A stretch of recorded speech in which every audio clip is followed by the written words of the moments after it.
이제 마지막 발제의 마지막 순서입니다. 북촌 HRC 김장권 대표님께서 시공 사례를 중심으로 한옥 짓는 이야기라는 주제로 발제를 해주시겠습니다. 박수로 맞이해 주시기 바랍니다.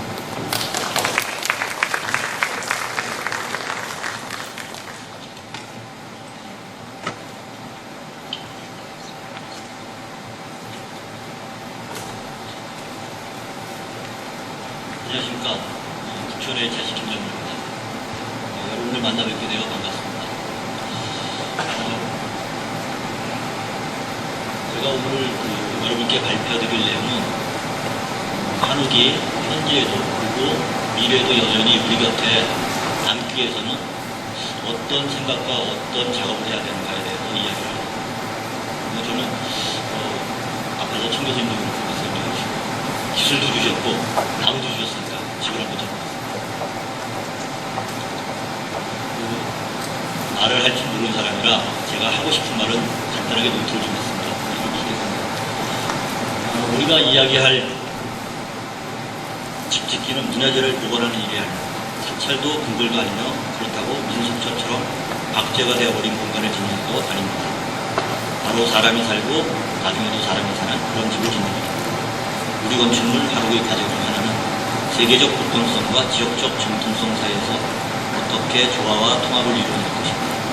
그리고 과거, 현재, 미래를 아우르는 통시대성이라는 부분에서 우리 시대의 시대성을 얼마나 가지고 있는가라는 것이랍니다. 이것을 시작으로 우리 한국의 변화가 진보를 이야기하고 그로 인해 과거 모습에 정치된 한국의 우리 시대를 어떻게 접목해 나갈 것인가는 문제입니다. 사실은 집은 기술도 재료도 중요하지만 사람이 짓는 것입니다. 마음가짐이 굉장히 중요한 듯하니까 저는 집 짓기 하면서 사람이 인성이라는 부분이 얼마큼 들어가는가를 늘 항상 생각해야 된다고 생각합니다.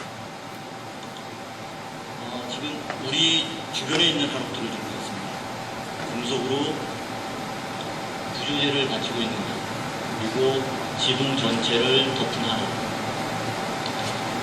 그 다음에 석가래가 부러져 있는 한옥, 그 다음에 천장흙이 쏟아지고 지붕 전체 무게를 견디지 못해서 구미량이라고 하는 것이 사실은 이제 개보수의 형태를 통한 겁니다. 옛날의 집이 아니라 개보수를 이미 한번 해다가 그 옛날보다 흙이 무게가 더 올라간 거죠. 적심을 하면서 못 들어가면서 부러진 한옥, 그리고 지붕틀 기와 대문만 한옥의 형태를 유지하고 있습니다. 보시면은 기와만 남아 있습니다. 앞에는 H빔으로 확장하고 기둥과 문선이라는 것들은 정말 찾아보겠습니다. 그리고 형태는 한옥의 원형을 가지고 있지만 그 관리가 안 돼가지고 정말 민망한 한옥. 그리고 우리 한옥의 형태라고 보기 어려운 형태. 그렇지만은 작지만 여전히 유효하게 사용되고 있는 한옥을 보면서 우리가 어떻게 집을 지어야 되는가에 대한 생각을 할 수 있는 좋은 예라고. 그리고 농가주택 개보수를 통한 겁니다. 지붕을 금속재로 가리고, 그 다음에 슬레이트로 가리고, 초가재. 이 그림들만, 사진들만 본다면은 한옥이 춥고, 좁고, 지저분하다는 이미지를 사실 부정하기 좀 어려울 것 같습니다. 그렇다면 우리가, 고건축이랑, 우리 건축 한옥은 억울합니다. 고건축이랑 과거의 역사적 신뢰감이 그 속에서 현대도 유효한 방법을 발견할 수 있는 하나의 전통이어야 한다고 합니다. 변화를 주고 변화를 주지 말아야 하는 기준은 그곳에 사는 사람을 생각하면 됩니다. 우리 건축물이 진정 사람의 배려가 있는 공간이라면 시대와 문화의 변화와 같이 변화해주는 공간이어야 마땅할 것입니다. 그렇지 못하기 때문에 우리 건축물이 이제 와서 다시 왔다는 등 돌아왔다는 등 민망할 만큼 소란스럽지 않습니까? 우리 건축물은 어디 갔다 온 것이 아니라 우리가 떠나고 우리가 방치하고 옆에 두지 않고 함께 하지 않았을 겁니다. 그게 그저 그 이전의 모습으로 그냥 그곳에서 서 있었던 것 뿐입니다. 이제 그곳으로 우리가 들어가서 다시 생활할 수 있는 변화를 줘야 할 것을 변화를 주고 우리 건축물과 함께 살아갈 때 치유와 재생을 통해 다음 세대를 배려한 지속 가능한 건축물. 그리고 우리 건축 한옥이라는 나무는 어떤 자양분을 먹고 자라야 될까요? 표준 설계. 대량 보급을 위한 모듈화된 표준설, 장비 개발, 가격과 효율을 위한 목자업과 기타 한옥 시공용 장비 개발, 중층 토지 이용률 확대와 도시화와 현대화를 위한 중층 가격, 보급을 위한 다양한 선택을 할 수 있는 합리적인 가격, 모듈화 장스판 중축 구조 적용을 위한 목재 및 쓰임에 따른 규격화와 규제. 그런데 이 규제가 규제를 위한 규제이면 안 된다는 것을 좀 강조를 했습니다. 슈터, 생산성을 위한 슈터, 보온단위, 한옥이 주택으로서 더욱 보완해야 할 보온단위, 목재 수급과 관련, 다양한 목재와 공기 단축 및 완성도를 위한 목재 수급 및 건축. 육성만 보면 안 된다고 조금 전에 말씀드렸습니다. 그리고 한옥에 대한 적용. 사실 학장님이 뭐 이런저런 모두에 말씀을 해주셨지만 저는 조금 다른 생각입니다. 목조주택 및 한반도에 이루어지는 건축물이라는 지역적 기준에서 차별화된 가구 결부식 목조라는 좁은 의미의 한옥 분류도 좀 있어야 된다고 생각합니다. 사실은 오늘 이 포럼 자체가 너무 광의적인 범위로 한다면 저로서는 감당하기 힘든 어려운 논의가 좀 있을 듯합니다. 유지보수 수박 내지 한옥거리, 유지보수를 위한 수박 내지 건축선, 밀접거리라든지 대저경계선에 대한 어떤 이쪽에 하는 법 개정. 이 모든 것을 아울러서 우리가 어떤 한옥을 지어야 하는 가격만이 아닌 한옥 작업이 마지막까지 지켜야 할 성격과 기능을 잃지 않는 한옥이 되어야 된다고 생각합니다. 마지막으로 첨단과 웰비움을 포함시켰습니다. 표준 도면의 시공 사례를 보겠습니다. 이거는 지금 전라남도 표준 설계 도안을 제가 자료를 참고해서 좀 붙이고요. 이것은 잘 좋고 나쁨을 판단하는 게 아니라 지금 많은 사례로 매뉴얼로 지금 배우고 있습니다. 특히 이 한국에서 특징을 하면은 현관의 의미입니다. 현관의 형태를 보는데 사실은 이제 가격 때문에 당장과 대문이 없는 지구 형태에서 나오는 평면의 변화가 아닌가라는 생각입니다. 일자 한옥이고 이게 이제 33평 정도 되는 집인데 여기는 대청 옆에 대청이 아니라 현관이 되는 방면도 요거는 이제 3세대 제글자형인데 마찬가지로 여기도 현관을 통해서 현관의 계획은 건축적인 요소가 있는지 없는지 아니면 우리 시대성을 반영했는지는 각자 좀 살펴봤습니다. 마찬가지로 뒷면이 되는 것 같습니다. 오늘 이제 2층 한옥입니다. 2층 한옥도 마찬가지로 현관을 통해서 이게 건축 면적이 43평 정도, 1, 2층에 합쳐서 73평 정도 되면 16평 정도 여기는 마찬가지로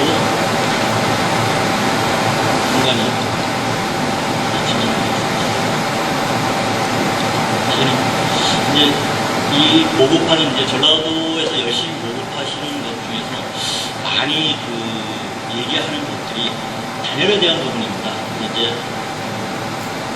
매뉴얼로 나와 있는데 50mm 스토크를 다닐 때마다 인사이드에서 아웃사이드는 0.5mm 로 하는 것이 이제 매뉴얼에 나와 있는 부분입니다. 근데도 벽체 정제도 홈트랙들도 마찬가지로 50mm 다닐 때 그 다음에 이중 창호 상태도 역시 비용 때문에 내부에는 알루미늄 셔츠입니다. 보시면은 조금 더 도면을 보시면은 우리 부재 사이즈에 대한 것들이 고민이 좀 덜 되는. 사실은 우리 이제 창호들은 인방이라는 거에서 들어가는데 벽체이 사실은 어떻게 하는 거에 대한 어떤 디테일은 현장에 계신 분들이 늘 항상 고민하고 난감해하는 거. 기회가 되시면 조금 더 깊이 좀 살펴봐 주십니다. 이건 제가 사실은 이제 이 사진은 시공 지금 아직 분양이 다 안 된 걸로 알고 있습니다. 사실은 이제 사족 같은 말을 좀 넣어놨는데 오해가 없으셨으면 좋겠습니다. 그래서 뭐 나쁜 사례로 쓴 것도 아니고 좋은 사례로 쓴 것도 아니고 사실 지금 현재 전라도의 매뉴얼을 가지고 시공하는 것에 대한 사례입니다. 참고로 보시면 담이 전혀 없습니다. 마을 다리로 홍보를 생각하고 마치 이웃 간에 아주 나란히 잘 살고 계시는 것처럼 50mm 단열재에다가 대습치를 붙이고 그 다음에 메쉬를 치고 미장을 나갑니다. 안쪽에서는 치수 그 부분에 대해서 보면 메쉬하고 미장 인사이드에서는 50mm에다가 석고보도를 치다가 나갑니다. 이게 이제 전라남도 도초에다 전화를 해서 행복마을 성공사례 마을을 나가서 지금 직불입니다. 굉장히 잘 좋은 성과의 마을이라고 합니다. 나가면 내장은 인테리어 마을입니다. 보시면은 구조의 형태를 그대로 유지하면서 양호적인 어떤 느낌을 화면에 대해 가져가는 것이 이제 진행을 한 것 중에서 해석의 변화 중에서 조금 이제 부분적이고 세부적인 것을 트리커 사실은 우리가 한 몇 년간 가격이라는 부분 때문에 전혀 역도도를 못했고 가격만 쳐다보는 한옥인 것 같습니다. 그래서 이제 트리컷이라는 부분은 비켜갈 수 없고 비켜갈 필요도 없는 것 같아요. 헤드컴이라는 통해서 스케치를 통해서 그걸 해가지고 사실은 저걸 통해가지고 부재가 나오면은 기계에다가 헤드컴 기계에 컴퓨터에 집어넣으면 부재가 이런 식으로 작업을 해서 이거는 이제 회원이라는 것에 들어가서 완성된 제품이 됩니다. 근데 문제는 이 기계가 사람 손으로 하는 작업에 비해서 아직도 숙련도나 우리 가구 결국에 굉장히 필요한 만큼의 작업을 하지 못합니다. 기계마다 조금씩 다를 수 있겠지만 제가 접하고 있는 기계는 깊게 들어가는 것 같고 곡을 만든다든지 뭐 이런 것들 때문에 인방을 따거나 주먹장을 만든다 이런 부분들이 그래서 사실은 기존에 있는 한옥 도면 가지고는 작업이 안 하고 트리컷을 하기 위한 도면은 따로 제작을 해야 됩니다. 심호흡을 하고 아니죠. 재개를 하고 건조장에서 건조는 아까 말씀하셨지만 우리가 가격을 위해서 건조를 하지 않고서는 공기를 줄일 수 있는 방법은 없기 때문에 가격과도 굉장히 밀접한 관계가 있기 때문에 건조에 대한 거는 그리고 저는 기회가 될 때마다 일반 건축을 하시는 전문 목수들이라든지 시공을 하시는 분들이 건조장을 조금 더 양질의 건조장을 자유롭게 쓸 수 있는 제도가 좀 있었으면 합니다. 이제 단열이라는 부분인데 단골마기는 사실은 이제 회복을 마감했지만은 중간 마찬가지 벽체처럼 중간에 단열재를 넣고 그다음에 박재를 좀 더 얇게 쳐서 목재를 대고 미장을 해서 나옵니다. 그리고 여기는 이제 인방 밑으로 응집판이라는 게 붙어 있으니까 외부에는 조금 더 나갈 수 있겠죠. 응집판만큼 공간이 확보가 있기 때문에 벽돌을 싸고 그 다음에 단열재 넣고 마감을 진행합니다. 그리고 내부에 단열재 넣는 것은 석고 마감. 그 다음에 사실은 외부에 재료를 여러 가지로 좀 취합해서 써왔는데 CRC 보드판도 좀 써봤고 CRC 보드가 갖고 있는 장점은 굉장히 좋습니다. 이 집 같은 경우는 아웃사이드에는 CRC 보드에다 단열재를 인상을 싣고 이제 현장에서 가장 많이 쓴다라고 하는 겁니다. 아까 전라도에서 쓰시는 50mm 단열재처럼 단열재를 근데 조금 더 기밀성이 뛰어난 단열재들이 지금 굉장히 많이 나와 있습니다. 노이 단열재가 굉장히 많습니다. 주 교수님 타이탄 연구를 해놓으셔서 거기만 보더라도 참고할 수 있는 것들이 많아가지고 셀룰로이드 품이라든지 더 좋은 것들이 많고 현장에 있는 분들이 국제 개념을 고려를 해서 인도에 맞게끔 찾아 쓰는 노력이 좀 있어요. 여기 같은 경우는 인사이드 가운데다 단열재를 넣고 아웃사이드 양쪽에 루이 단열재를 넣고 다시 나무를 얇게 쳐가지고 마지막 미장하는 마치 산자와 같은 느낌이에요. 그래서 저희는 현장에서 특별한 용어가 없어서 산자벽 친다고 합니다. 사실은 교과서에 없는 거예요. 그리고 아웃사이드에서는 제습치를 붙여가지고 홈통 미장하고 그러고 나서 나중에 내벽에 마감 미장합니다. 그리고 얼음 단열, 얼음도 사실 양얼음을 좀 하면서도 이 공간을 제대로 쓰지 않고 단열재를 넣어서 얼음도 단열을 하고 있습니다. 그리고 천장형 냉난방기, 사실은 대청에 에어컨을 달거나 천장에 냉난방기를 대기 어려워서 그 옆에 실에 여기 다락 부분입니다. 다락 부분에 냉난방기를 달아서 뒤에는 다락을 나가고 역시에는 목재 창으로만 하기는 목재가 많이 부식되고 상하고 관리가 안 되기 때문에 시스템 창으로 단열하고 사용을 좀 편하게 지붕 방수 시트라는 걸 가지고 그다음에 로이제 단열재를 씁니다. 근데 이 로이제 단열재를 쓰면서 적심하고 그다음에 보토를 할 때 흙이 흘러나지 않는 장치가 조금 더 기술적으로 필요를 할 겁니다. 그리고 창호의 수분 경적과 풍선관. 풍선관은 미서기 같은 경우는 공호기가 있어서 바람을 들어오는 것을 차단하게 해요. 그리고 사실은 이제 벽 두께 때문에 벌새로 우리 전통 장식을 쓰지 못할 때가 좀 있습니다. 수분 경축을 써가지고 온전을 최소화할 수 있는. 그리고 이거는 지금 창호회사에서 한옥식 전통 창호 시스템 창호를 합니다. 사실은 도장도 워낙 좋아가지고 이거는 잘 구별 못할 정도인데 문제는 기존의 문선에 다시 문선을 이격거리를 둬야 되기 때문에 사실은 결도 부분이 적합성이 부자연스럽다. 전통 온누마루 시공 건조 이거는 이제 사실은 나온 지 얼마 안 되는 제품인데 온돌마루지만 이렇게 온돌마루 위에 온마루를 원목마루 깔듯이 붙이는 온돌을 붙여서 붙이는 그리고 이거는 우리 기존의 전통 온마루에 프레미가 있어서 수리를 해야 사실은 대청에 단열이 안 돼가지고 보온이 안 되고 바닥이 안 돼가지고 사실은 기존에 여기도 이제 단열이 좀 돼 있습니다. 장기틀 밑에 히팅을 해가지고 뜨거운 바람이 들어오게.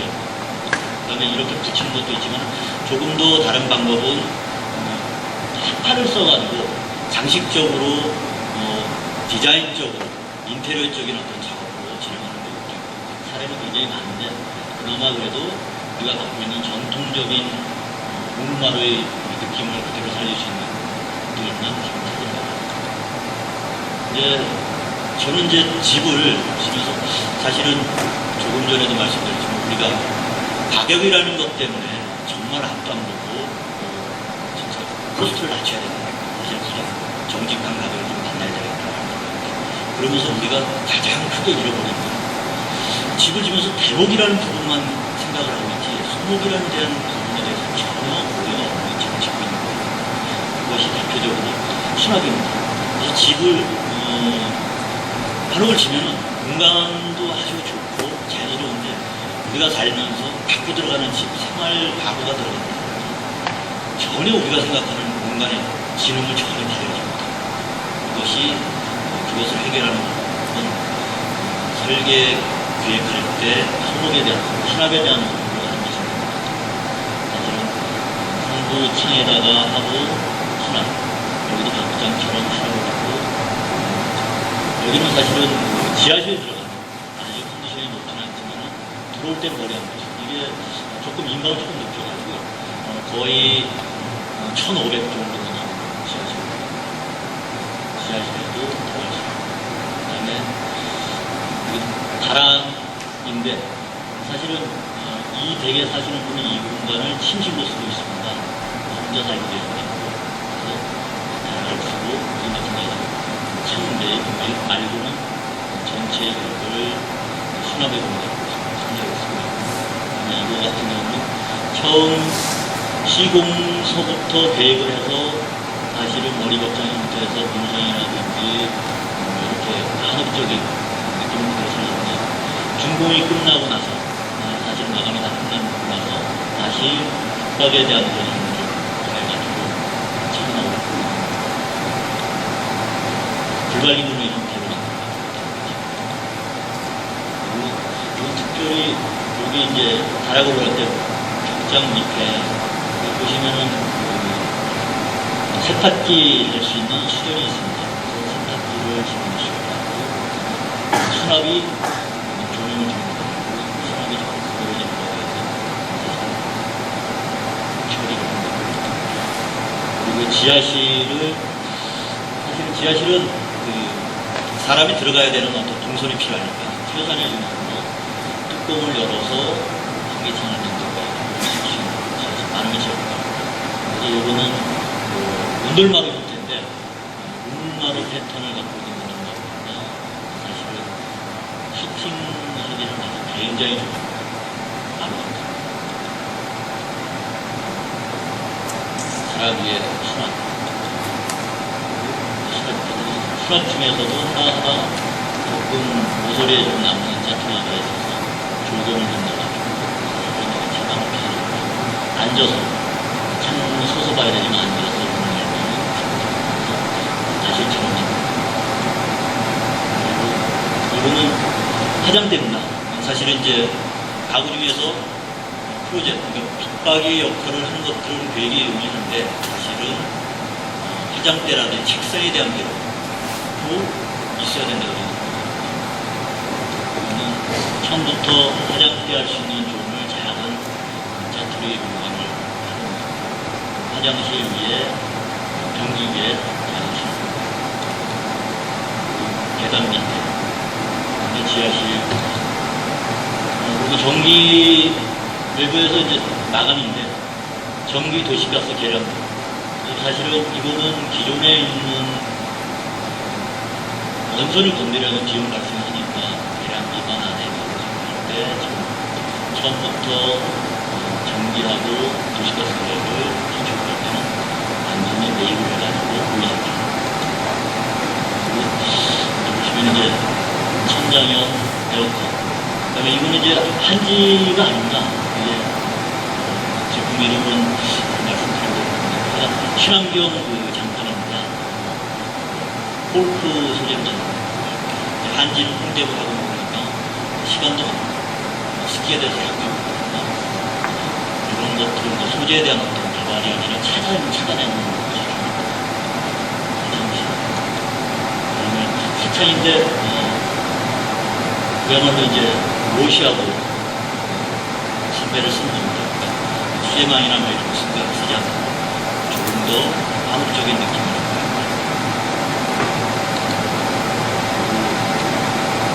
마루에 우마루에 전기 부분 그 다음에 전기 분석들 같이 이런 것들이 사실은 우리가 집을 짓는 정말 실질적으로 부딪히는 겁니다. 그리고 싱크대에서는 창을 우리가 중간 위에다 보면 창을 보면은 사실은 수납에 대한 배려가 없으니까 싱크창 개념으로 만들어서 근데 올에서 물이 튀어나가게 되는 스탠드하고 자극하게 되는 커버링을 한다. 그리고 보일러실 건축 면적에 상관없이 1m이라고 작게 진행하고 기존에 있는 보일러실에 대한 공간에 대한 상징과 해양이라고 좀 써놨는데 사실은 저는 언제부터 그런 생각을 좀 했습니다. 한옥 작업을 하면서 저는 잘하고 배울 때 민임적이 대학도 있고 중고도 있고 그렇다 그러는데 한옥은 거리만 있는 듯한 집으로 식당 말고 담장에 사실은 설치 미술도 좋고 아니면 거기 디자인적인 어떤 거가 좀 있었습니다. 그래서 또 특히 한옥의 공공성을 띈 좀 커다란 건축물들은 현대 건축물처럼 조소 조각을 집어넣듯이 선물을 좀 집어넣는다든지 어떤 법적으로 일정 규모를 드려야 된다면 사실 우리가 잃어버린 어떤 미적인 생각들을 좀 넣었으면 좋겠어요.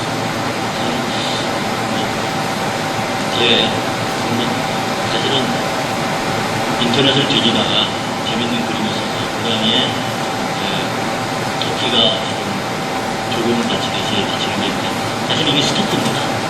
나중에도 살에 있으면 좀 자석 스토커입니다. 철문이 밑에 하부에 들어가면 발에 걸려서 사실은 장애물이 될 수 있기 때문에 이쪽으로 스토커입니다. 마당의 다리가 지금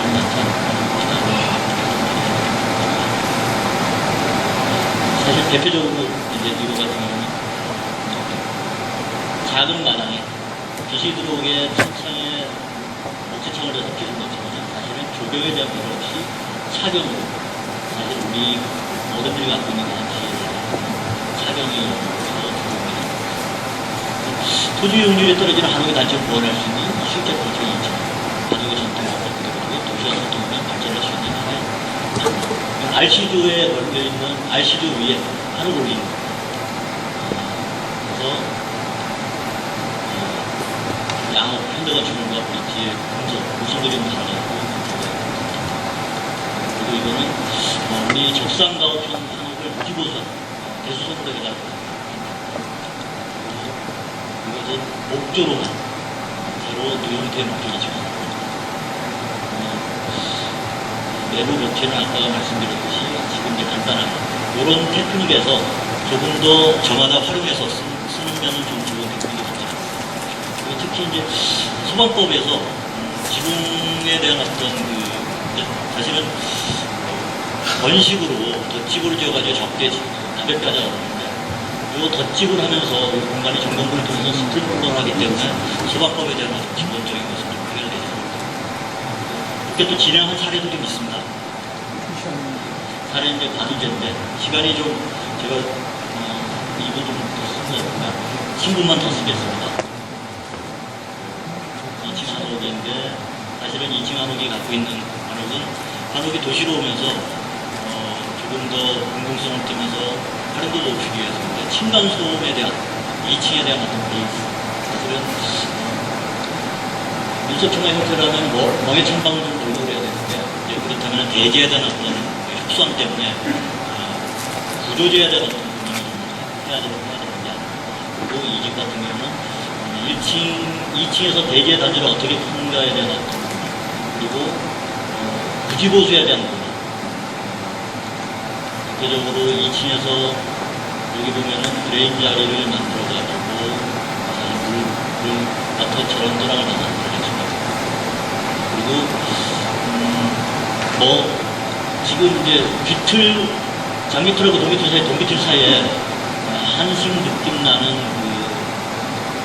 이노셜이라는 어떤 지금 재료를 넣어가지고 사실은 이 노출이 서면 사실은 서석에서는 제가 굉장히 거만하고 과감한 어떤 자세라고 하는데 작은 공간에 숨기지 않고 전선이나 단열재를 숨기지 않고 다 노출할 수 있다는 어떤 자신감 같은 게 있습니다.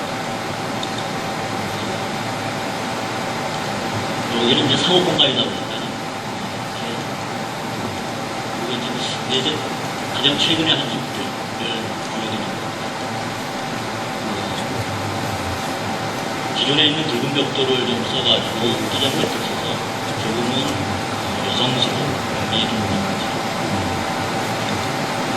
그리고 새로 지하실을 타면서 신석재를 쓰면서 스케일감이 너무 높아 보일까봐 아까 2층 한옥 RC 구조 같은 경우도 사실 비례감 때문에 1층을 조금 2단 정도 낮췄습니다. 그래서 2스텝 정도 내려가가지고 한옥이 사실 높아졌습니다. 늘 항상 2층 한옥에 수익적 팽창을 하면서 늘 항상 저는 죄송하지만은 중국집을 비교하는 게 아니라 중국집 같은 느낌이 난다라는 소리 들을까봐 비례감을 좀 여기도 마찬가지로 지하를 하면서 옛날 돌을 쓰면서, 구도를 쓰면서 새로 짓는 것이 좀 안정감이 있고,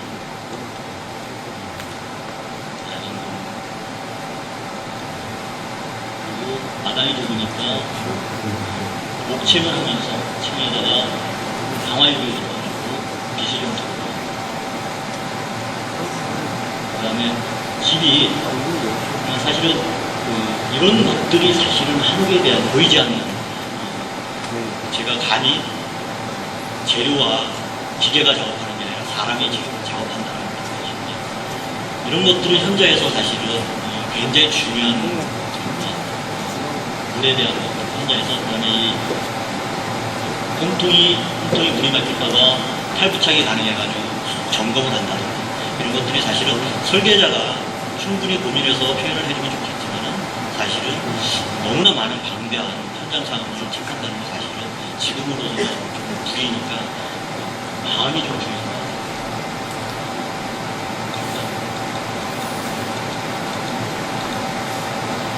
사실은 여기 같은 경우는 화장실 위에 잡아당기는 사다리가 올라와서 쉬고, 그 다음에 요 끝에는 탑박 있는 분이 보증에 탑박이 아니라 갖고 있는 데는, 앞에 있는 부분은 환기창을 만들어서 하고, 그리고 목재를 쓰면서 직재가 아니고 사실 쓸 것이 해주는 동기가들이 목재를 어떻게 써주냐에 따라서 미학적으로 얼마나 완성도 높은 집을 줄 수 있고,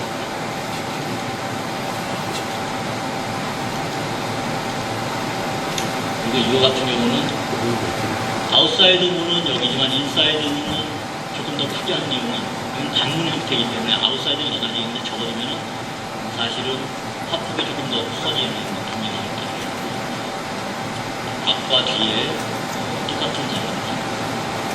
상징성 구도, 가상과 풍요. 지하실에 사실은 불이 안 켜도 산소를 볼 수 있을 정도로 대청 밑에 빛을 들어올 수 있는 앞으로 우리가 지어야 할 저는 사실 그냥 포스트 클래식이라고 썼는데 이게 사실은 제가 여기까지 가 있는 수준은 못했었는데, 한옥이 전통의 유산에서 자유롭지 못한 것은 어쩌면 한옥이 가지고 있는 너무 좋은 장점 때문에 우리 스스로 복습과 탑승만으로 만족해하면서 창의성을 잃고 있는 것이 아닌가 하는 생각을 합니다. 그런 의미에서 현대 한옥은 자기 개발과 창의력을 통해서만 한옥이 가지고 있는 문화와 정신이 타락하지 않고 품격을 유지할 수 있는 진화와 진보를 만날 수 있을 것입니다. 세상을 움직이는 힘은 무엇인가? 제가 생각하는 세상을 움직이는 힘은 아름다움과 따뜻함, 우리 건축물 한옥의 갈채되는 아름다움과 따뜻함, 그리고 배려가 있기 때문에 그런 아름다움과 따뜻함처럼 우리의 작업들이 가슴 설레이는 심장 소리가 되었으면 좋겠습니다. 이상입니다. 실제 현대 거주자들이 한옥 생활에서 요구하는 다양한 요구 상황과 또 이를 해결하려는 다양한 시도를 볼 수 있는 아주 좋은 강연이었습니다.